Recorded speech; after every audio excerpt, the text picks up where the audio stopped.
नमस्कार, आप देख रहे हैं नया भारत दर्पण समाचार और मैं हूं आपके साथ कीर्ति सिंह। आइए रुक करते हैं खबर की ओर। बोकारो की धरती पर विस्थापित के हक को दिलाने के लिए विस्थापित समागम का हुआ आगाज। झारखंड में विस्थापितों को लेकर बोकारो के मजदूर मैदान में चंदन क्यारी के पूर्व विधायक उमाकांत रजक के नेतृत्व में विस्थापित समागम का आयोजन किया गया। विस्थापित समागम में कई विस्थापितों ने अपना बल प्रदर्शन दिखाया। जानकारी के अनुसार प्लांट निर्माण से विस्थापित हुए लोगों के परिजनों ने अपने हक के लिए एकजुटता दिखाई, तो वहीं लोगों ने विस्थापित समागम में चंदन क्यारी की पूर्व विधायक उमाकांत रजक, भाजपा बेरमो के पूर्व विधायक योगेश्वर महतो बांटो उपस्थित थे।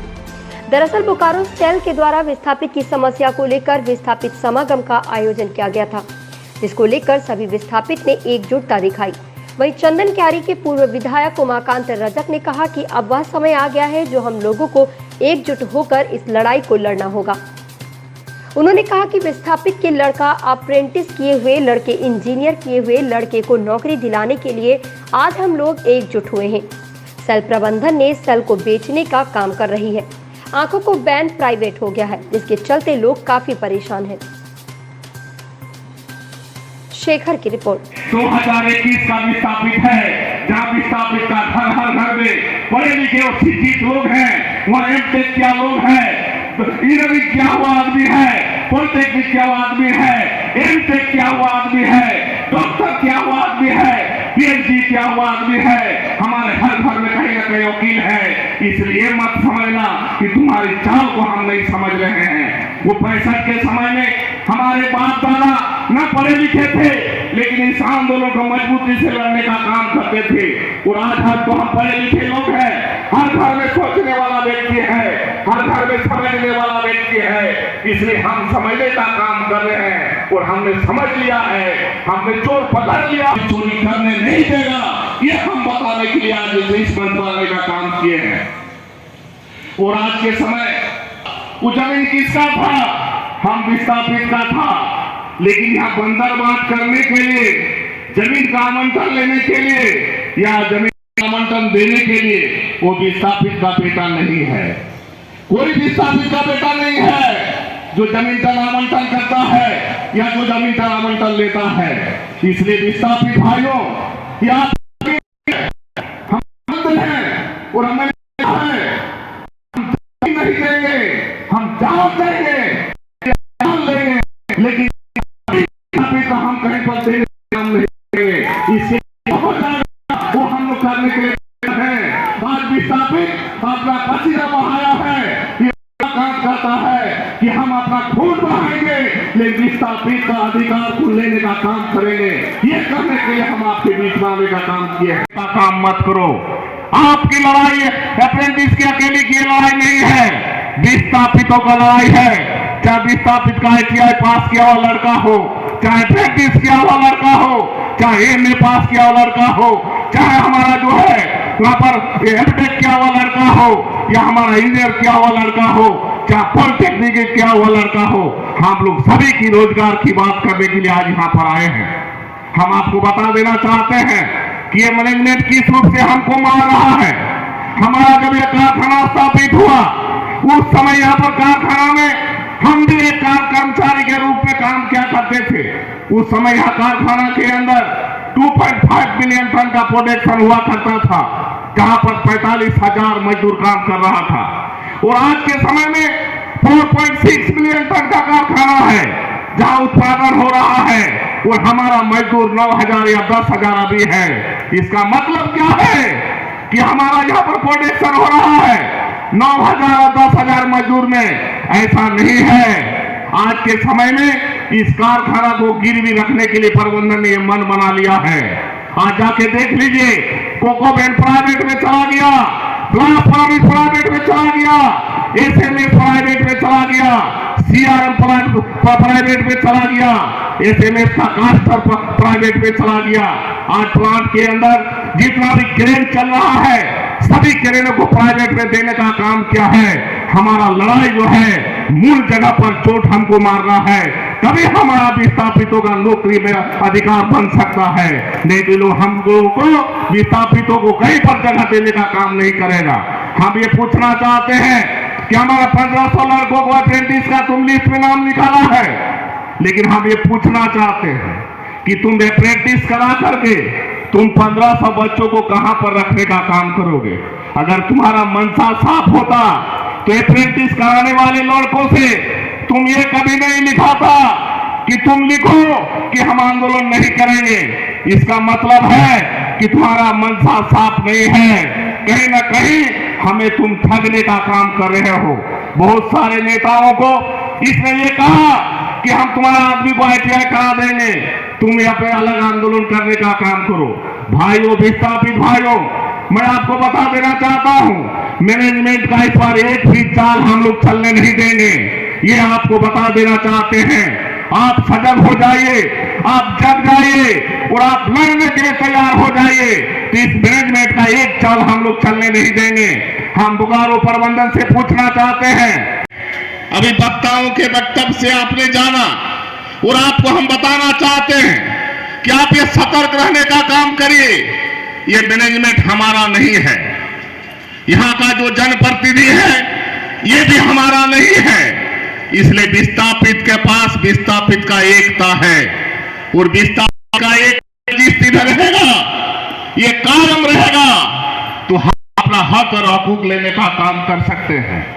भाइयों, हम बता देते हैं कि कारखाना लगा, उन महापुरुषों को भी हम धन्यवाद देते हैं जैसे जमीन पर कारखाना लगाने का काम किया है। और आज का समय जो है, आज के समय ऐसे लोग बैठे हैं जो कारखाना को उजाड़ने का भी काम कर रहे हैं। हमको लोगों पर भी सतर्क रहने का नुमाइंदे लोगों से भी सतर्क करने का है। यहाँ कारखाना लग रहा, विस्थापित लड़कर अपनी लड़ाई लड़कर अपना हक लेने का काम किया और हक लेने में हमारे यहाँ पर पाला विधायक का विधायक करता जो कि बिहार था इमामुल हक खान जी, लेकिन विस्थापितों के हक और हकूक को लड़ाई आगे बढ़ाने का काम और आगे बढ़ा के विस्थापितों को यहाँ आरक्षित करने का काम किया कि चतुर्थ श्रेणी का आरक्षित होगा। आज वो बिहार का होने के भी आज हम अमर रहो का नारा लगाते हैं, हम उसे याद करने का काम करते हैं। आप यहाँ पर मैं प्रबंधन में लोग हो, चाहे बिहार के रहने वाले हो, चाहे यूपी के रहने वाले लोग हो, आपकी मानसिकता विस्थापित के पक्ष में होनी चाहिए। हम आपको भी माला पहनाने का काम करेंगे अगर विस्थापित के बारे तुम का काम करोगे, अगर विस्थापित के खिलाफ बोलने का बात करोगे, विस्थापित के खिलाफ सोचने का काम करोगे तो हम इसे कतई बर्दाश्त नहीं करेंगे। आज इमामुल हक खान जी हमारे बीच नहीं है, लेकिन हम उन्हें आज याद करते हैं। आज हमारे बीच अकुराम महतो नहीं है जो सभी को विस्थापितों को समेट कर रखने का काम किया था। आज उसे हम अकुराम महतो का नारा के साथ उन चारों को विस्थापितों में फैलाने का काम करें। आज हमारे बीच जमीरुद्दीन अंसारी नहीं है, वो हमारे जमींदार हुआ करते। आज हमारे बीच टिकट मनमोहन सिंह नहीं है, वो हमारे यहाँ पर मोहवार विरासत का राजा हुआ करते थे। आज हमारे बीच टिकट शब्द प्रसाद सिंह नहीं है, लेकिन आज हम उन्हें नमन करते हैं कि ऐसे महापुरुषों का आज यहाँ देन है। ये जमीन, ये धरती उन्हीं का है और उसके धरती के सपूतों के साथ आप जो बेईमानी करने का काम कर रहे हो, इस बेईमानी को आप कतई विस्थापित बर्दाश्त नहीं करने का काम करेगा।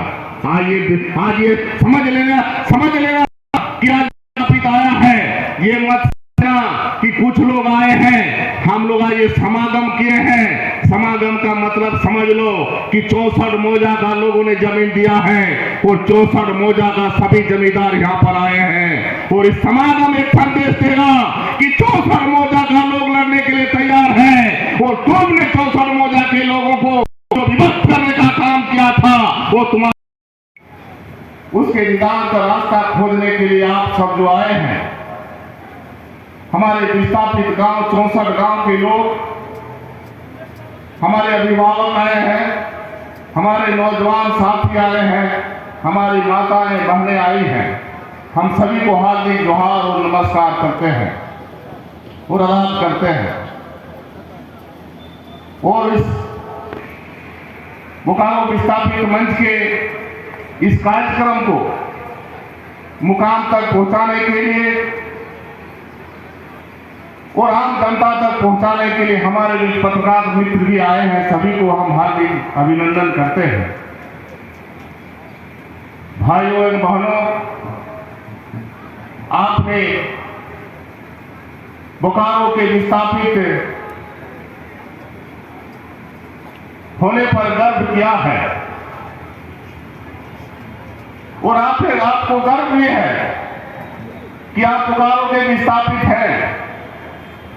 और गर्व से हम ये भी कहते हैं कि हमारे जमीन पर एशिया महादेश का सबसे बड़ा कारखाना भारतवर्ष में लगाने का काम किया है।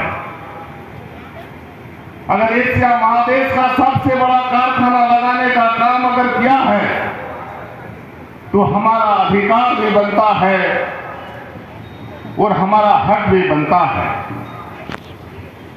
आज ये कारखाना लगा हुआ 65 वर्ष बीत गए, लेकिन 65 वर्ष के दरमियान हमारे विस्थापितों का समस्या जो है दिन प्रतिदिन बढ़ता चला गया है।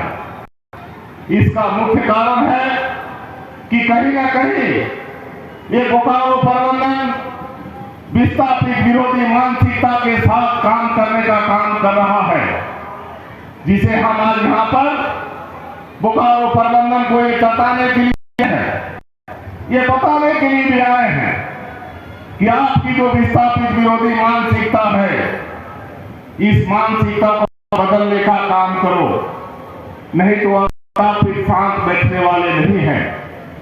अगर जमीन देने का काम किया है तो जान लेना भी जानता है और जान देना भी जानता है।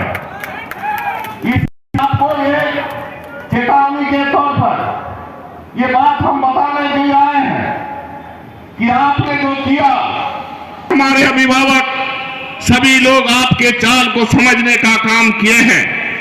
उसी का परिणाम है कि आज बोकारो विस्थापित मंच के ऊपर सभी लोगों ने विश्वास किया है, विश्वास जताया है और इस विश्वास के साथ सभी लोगों के नेतृत्व में सभी संगठनों का नेतृत्व एक साथ चलने के लिए कंधा से कंधा मिलाकर मन का किया है।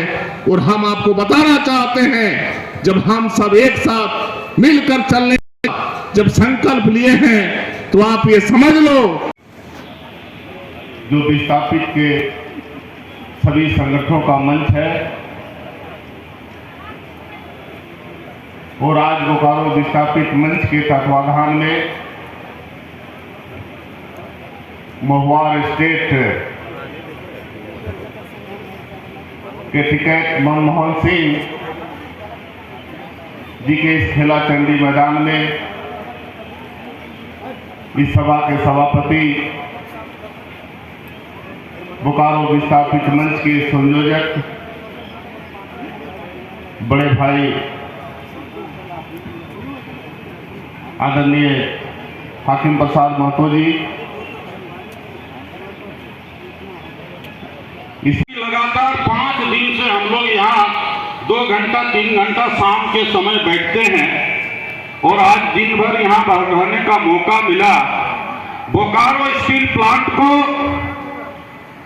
एक मॉडर्न टाउन के रूप में देखने के लिए और उस प्लानिंग के साथ बनाया गया था, देखा गया था और एशिया का सबसे बड़ा कारखाना होने के नाते भी इसको इस देश का धरोहर के रूप में देखा गया और जिस मैदान में मजदूरों का हक और अधिकार के लिए अपनी आवाज को बुलंद करने के लिए बनाया गया, निश्चित रूप से यह मंच के दोनों तरफ आप पत्रकार मित्रों को भी बड़ा खुशबूदार सेंट आता होगा, आ रहा है ना, खुशबूदार सेंट आ रहा है। हम तो चाह रहे थे कि यह नगरी बेमिसाल और खूबसूरत बनने का बोकारो स्टील प्लांट ने दिया है। हमको नहीं पता कि यह जयपुर जैसा गुलाब की शहरी गुलाब की खुशबू आए, ऐसा लगता है। इसलिए आभार प्रकट कि जिस रोड में जाएंगे नाली बजा रहा हो, जिस रोड में जाएंगे गोबर का अंबार फेंका हुआ हो, जिस रोड में जाएंगे लोगों का रात और दिन टांग टूटता हो, ऐसे आप देख रहे हैं। इसलिए धन्यवाद और बधाई देना चाहता हूं। मित्रों, मैं एक बात और कहना चाहूंगा कि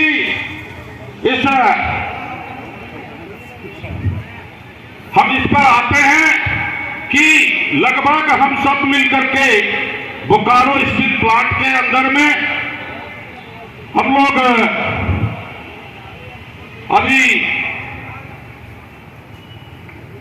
10 मिलियन टन के लिए हम लोगों ने जमीन दिया और गढ़वा से लेकर उसमें सिंहभूम का भी कुछ हिस्सा है। गुलाब जी कोई सारा चीज पता है। लगभग 34,000 एकड़ जमीन हम लोगों ने दिया है बोकारो स्टील प्लांट को। और आपको मैं बता दूं, बस कसूर इतना है कि हम जीना चाहा, जिंदगी से दूर थे हम, मरना चाहा तो जीने को मजबूर थे हम, सर झुका कर कबूल कर ली हर सजा, बस कसूर इतना कि बेकसूर थे हम, बेकसूर थे हम। जिस पर आ जाऊं तो पलट कर भी ना देखूं, मेरे सब्र से अभी तुम वाकिफ नहीं, वाकिफ ही कहाँ हो, बस मेरा इतना ही कसूर है। मित्रों, लड़ लो झगड़ लो, पर परिवार से होने की कभी मत सोचो, क्योंकि उन पत्तों की क्या कीमत जो पेड़ से गिर जाए, वह कभी कबूल नहीं होता। मित्रों, हम सब विस्थापित एक परिवार हैं। हम इसलिए इस बात को कह रहे हैं कि अलग अलग लड़ लिया हमने 18-20 साल, टुकड़े टुकड़े में बटे। ऐसी ही खबर से जुड़े रहने के लिए देखते रहे नया भारत दर्पण समाचार।